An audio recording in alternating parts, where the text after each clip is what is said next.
त्रासदी सामान्य नहीं, सैकड़ों परिवार के सपने उजड़ गए। भूस्खलन पीड़ितों का दर्द देख छलक पड़े पीएम के आंसू। प्रधानमंत्री ने देखे वायनाड की बर्बादी के निशान। पीएम के दौरे पर बोले राहुल, करती जमकर तारीफ।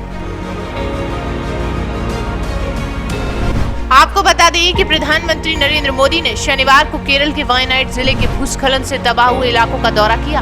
वहीं चूरलमाला पहुंचे प्रधानमंत्री ने एक राहत शिविर का भी दौरा किया, जिसमें बड़े पैमाने पर भूस्खलन में विस्थापित हुए लोग रहते हैं। यहाँ प्रधानमंत्री ने रेस्क्यू किए लोगों से बातचीत की, जिनमें 2 बच्चे भी शामिल हैं, जिन्होंने इस आपदा में अपने प्रियजनों को खो दिया।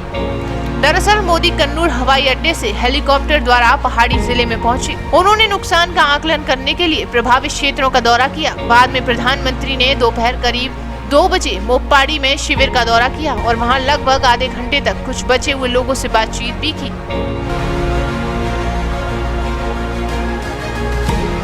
आपको बता दें कि मोदी ने पीड़ितों के सिर पर और कंधों पर हाथ रखा जब वे प्रधानमंत्री को अपनी आपबीती सुनाते हुए रो पड़े। तो वहीं कलपेट्टा में उतरने से पहले मोदी ने भारतीय वायुसेना के हेलीकॉप्टर से भूस्खलन से तबाह हुए चूरलमाला, मंडुक्कई और पंचरीमट्टम बस्तियों का हवाई सर्वेक्षण भी किया। वे कलपेट्टा में SKMJ हायर सेकेंडरी स्कूल में उतरे और फिर सड़क मार्ग से चूरलमाला पहुंचे, जहां आपदा के बाद सेना ने 190 फुट लंबा बेली ब्रिज बनाया था। आपको बता दें कि प्रधानमंत्री ने नुकसान का जायजा लेते हुए पुल पर पैदल यात्रा की। चूरलमाला पहुंचने के बाद मोदी अपने वाहन से भी उतरे। बचाव कर्मियों और राज्य के मुख्य सचिव वी वेणु और जिला अधिकारियों से बातचीत की और पैदल ही पत्थरों और मलबे से अटे इलाकों का सर्वेक्षण भी किया। उनके साथ केरल के राज्यपाल आरिफ मोहम्मद खान, मुख्यमंत्री पिनाराई विजयन और केंद्रीय मंत्री सुरेश गोपी भी शामिल थे। इसी दौरान प्रधानमंत्री नरेंद्र मोदी ने कहा कि जब से मुझे इस घटना के बारे में पता चला है, तभी से मैं भूस्खलन के बारे में जानकारियां ले रहा हूं। वहीं केंद्र सरकार की सभी एजेंसियां जो इस आपदा में मदद कर सकती थी, तुरंत काम पर लग गई हैं। यह आपदा सामान्य नहीं है। हजारों परिवारों के सपने चकनाचूर हो गए। मैंने मौके पर जाकर स्थिति देखी। मैंने राहत शिविरों में पीड़ितों से मुलाकात भी की, जिन्होंने इस आपदा का सामना किया। मैंने अस्पताल में घायल मरीजों से भी मुलाकात की।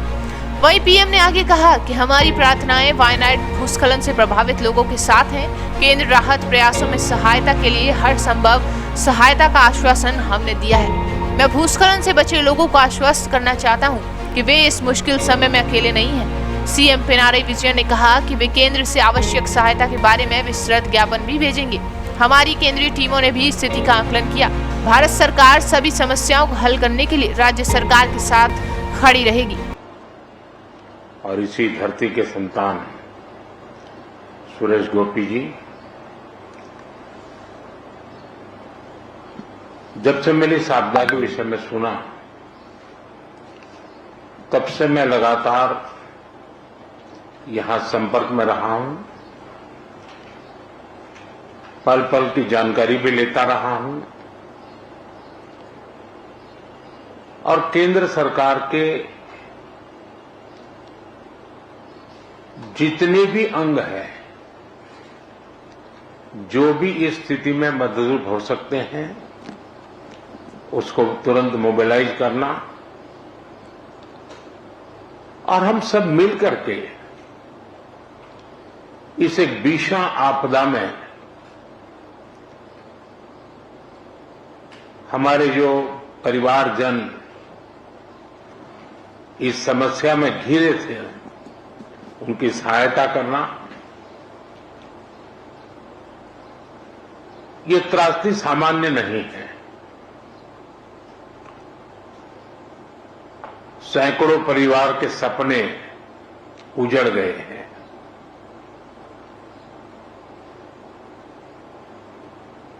और प्रकृति ने अपना जो रौद्र रूप दिखाया, मैंने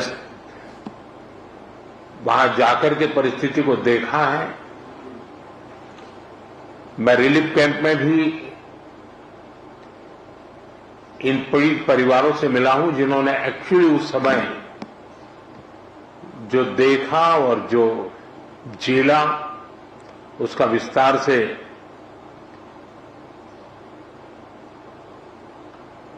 पूरा विवरण मैंने उनसे सुना है। मैं अस्पताल में भी उन सभी मरीज से मिला हूं जो इस आपदा के कारण अनेक प्रकार की चोट के कारण बहुत ही मुसीबत का समय बिता रहे हैं।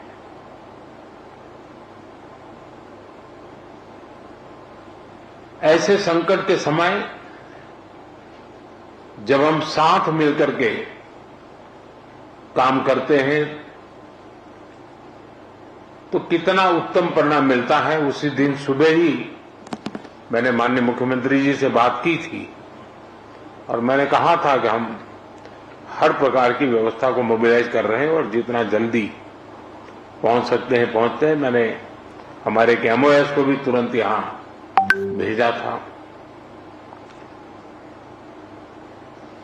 चाहे SDRF के लोग हो, NDRF के लोग हो, सेना के लोग हो, पुलिस के जवान हो, स्थानीय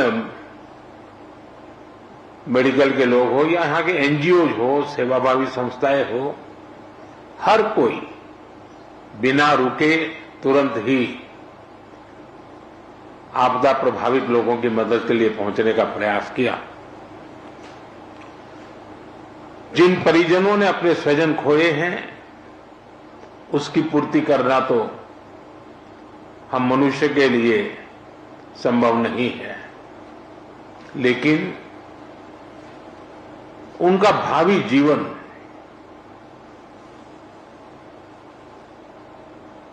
उनके सपने चूर चूर न हो जाए, ये हम सबका सामूहिक दायित्व है। और भारत सरकार और देश इस संकट की घड़ी में यहां के पीड़ितों के साथ है। सरकार को जो कल मैंने हमारे इंटरनल मिनिस्टर्स की जो कोऑर्डिनेशन की टीम थी उनको भी यहां भेजा था। वो कल माननीय मुख्यमंत्री जी से मिले थे, आपके अधिकारियों से मिले थे और वे भी सारे चीजों को देख करके गए हैं। और जैसा माननीय मुख्यमंत्री जी ने मुझे बताया है कि वो एक पूरा डिटेल में मेमोरेंडम भेजेंगे और मैं विश्वास दिलाता हूं इन परिजनों को भी कि वे अकेले नहीं हैं। इस दुख की घड़ी में चाहे राज्य सरकार हो, केंद्र सरकार हो या देश के जन जन नागरिक हो, हम सब उस संकट की घड़ी में उनके साथ हैं। सरकार ने जो नीति नियमों के तहत जो आपदा प्रबंधन के लिए राशि भेजते हैं उसका काफी हिस्सा पहले ही दिया हुआ है और भी हिस्सा हमने तुरंत रिलीज किया है। और जैसे ही मेमोरेंडम आएगा तो बहुत ही उदारता पूर्वक इन सारी समस्याओं के समाधान के लिए केरल सरकार के साथ भारत सरकार खड़ी रहेगी। और मैं नहीं मानता हूं कि धन के अभाव में यहां कोई काम रुकेगा। जहां तक जानहानि हुई है, हमारे लिए इन परिजनों को फिर से एक बार, क्योंकि छोटे बच्चे हैं, परिवार में सब कुछ खो चुके हैं, इनके लिए एक लंबे समय की योजना हम लोगों को बनानी होगी। मैं आशा करता हूं कि राज्य सरकार उस पर भी विस्तार से करेगी और उसमें भी जो कुछ भारत सरकार अपना हाथ बटा सकती है वो बटाएगी। लेकिन मैंने, जैसा अभी मुख्यमंत्री जी बता रहे हैं, मैंने एक ऐसी आपदा को बहुत निकट से देखा हुआ है, अनुभव किया हुआ है। 79 में, आज से 40-45 साल पहले की बात है, गुजरात में मोरबी में एक अर्थन डैम था और भारी बारिश हुई और डैम पूरा नष्ट हो गया। और आप कल्पना करें, वो डैम बहुत बड़ा था, मच्छू, वो पूरा पानी, और मोरबी एक शहर है, उसमें घुस गया और 10-10, 12-12 फीट पानी था पूरे शहर में। 2500 से ज्यादा लोग उसमें मृत्यु हुई थी, और वो भी मिट्टी का डैम था, तो पूरी मिट्टी पूरे हर घर में, मैंने उसको करीब 6 महीने वहां रहा था, एक वॉलेंटियर के रूप में उस समय मैं काम करता था, और मैंने मड़ के बीच जो समस्याएं पैदा कैसी होती हैं, उसमें किस प्रकार से मुसीबतें झेलनी पड़ती है, उसको बराबर मैंने उसको, क्योंकि वॉलेंटियर ग्रुप में मैंने काम किया है तो मुझे पता है, तो मैं भी अंदाज कर सकता हूं कि जिस समय ये परिवार के परिवार मड़ में बह रहे होंगे तब वो कितनी बड़ी कठिन परिस्थिति रही होगी, और उसमें भी जब कुछ लोग जान बचा करके निकले हैं, उनको देख करके लग रहा है कि ईश्वर ने कैसे उनकी कृपा की, उनको बचा लिया है। तो मैं इन परिस्थिति को भली भांति अनुमान लगा सकता हूं, और मैं आपको विश्वास दिलाता हूं कि देश और भारत सरकार कोई भी कसर नहीं छोड़ेगी। जितनी डिटेल आपकी आएगी, चाहे आवास की बात हो, चाहे स्कूल बनाने की बात हो, चाहे रोड के इंफ्रास्ट्रक्चर का काम हो, इन बच्चों के भविष्य के लिए कुछ व्यवस्थाएं करने की बात हो, जैसे ही डिटेल बन करके आपकी तरफ से आएगी, हमारी तरफ से पूरा सहयोग रहेगा, ये मैं आपको विश्वास दिलाता हूं। और मैंने स्वयं ने, मन मेरा भारी था क्योंकि, लेकिन मैं नहीं चाहता कि मेरा आने के कारण यहाँ के रेस्क्यू ऑपरेशन और रिलीफ एक्टिविटी में कोई रुकावटें हो, लेकिन आज मैंने पूरी विस्तार से सारी चीजों को देखा है, और जब फर्स्ट हैंड इन्फॉर्मेशन होती है तो निर्णय करने की भी सुविधा रहती है। वहीं उन्होंने पंचरीमट्टम, मंडुक्कई और चूरलमाला के सबसे अधिक प्रभावित क्षेत्रों का भी निरीक्षण किया। प्रधानमंत्री के काफिले द्वारा चूरलमाला जाने वाले मार्ग के किनारे सैकड़ों लोग उनकी एक झलक पाने के लिए सड़क के किनारे जमा हो गए। बता दें कि 30 जुलाई की सुबह केरल में आई सबसे भीषण आपदाओं में से एक में 226 लोगों की जानें चली गईं और 130 से अधिक लोग अभी भी लापता हैं। वहीं सैकड़ों लोग इस आपदा में घायल भी हुए।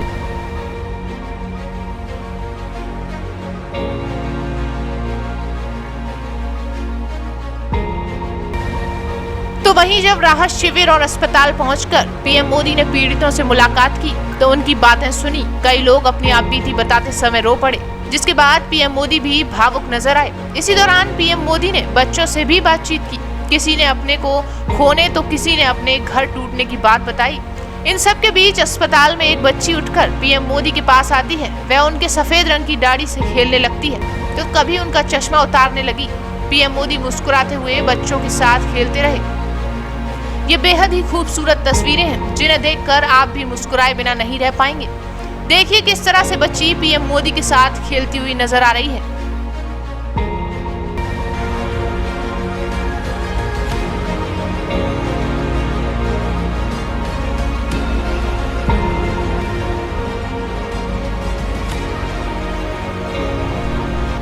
वहीं आपको बता दें कि पीएम मोदी के इस दौरे के बाद इसी बीच राहुल गांधी ने भी पीएम मोदी का समर्थन किया और काफी तारीफें भी की। जैसे कि हम सभी जानते हैं कि भारत की 2 प्रमुख राजनीतिक पार्टियां भाजपा और कांग्रेस में आमतौर पर तल्खियां ही देखने को मिलती हैं। कभी प्रधानमंत्री मोदी और राहुल गांधी दोनों ही अक्सर एक दूसरे पर निशाना साधते हुए दिखाई देते हैं। हालांकि अब पीएम मोदी के एक फैसले की राहुल गांधी ने जमकर तारीफें की हैं। आपको बता दें कि पीएम मोदी के व्यक्तिगत रूप से वायनाड का दौरा करने के फैसले की राहुल गांधी ने जमकर तारीफें की। राहुल गांधी ने सोशल मीडिया एक्स पर लिखा है कि थैंक यू मोदी जी, व्यक्तिगत रूप से भयानक त्रासदी का जायजा लेने के लिए वायनाड जाने के लिए यह एक अच्छा फैसला है। मुझे विश्वास है कि एक बार जब प्रधानमंत्री प्रत्यक्ष रूप से तबाही की सीमा को देख लेंगे तो वे इसे राष्ट्रीय आपदा अवश्य घोषित कर देंगे।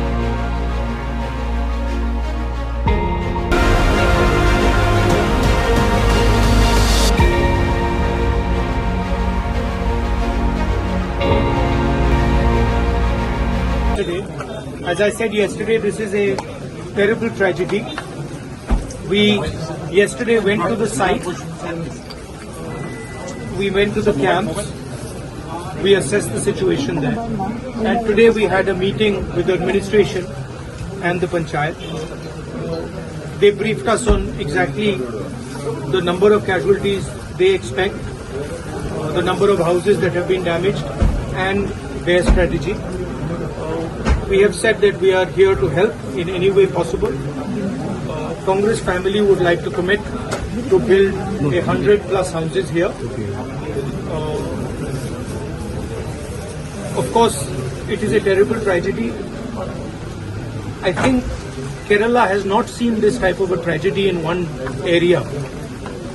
And I think I'm going to raise it in Delhi and also with the Chief Minister here, that this should be treated differently. This is a different level of tragedy and it should be treated differently. Are we going to take up any proactive measures to put an end to these kind of tragedies? Yes, that is part of the discussion, but right now the focus is on finding the bodies of people, finding potential survivors and making sure that they are comfortable in the camps and also rehabilitating people. I think rehabilitation is going to be a very important issue. What a lot of the survivors have told me, is that they do not want to go back to that area. So I think it's important that they are rehabilitated, but rehabilitated in a safe area and are not forced to go back. So these are the things that we have already raised with the government of Kerala. Thank you very much.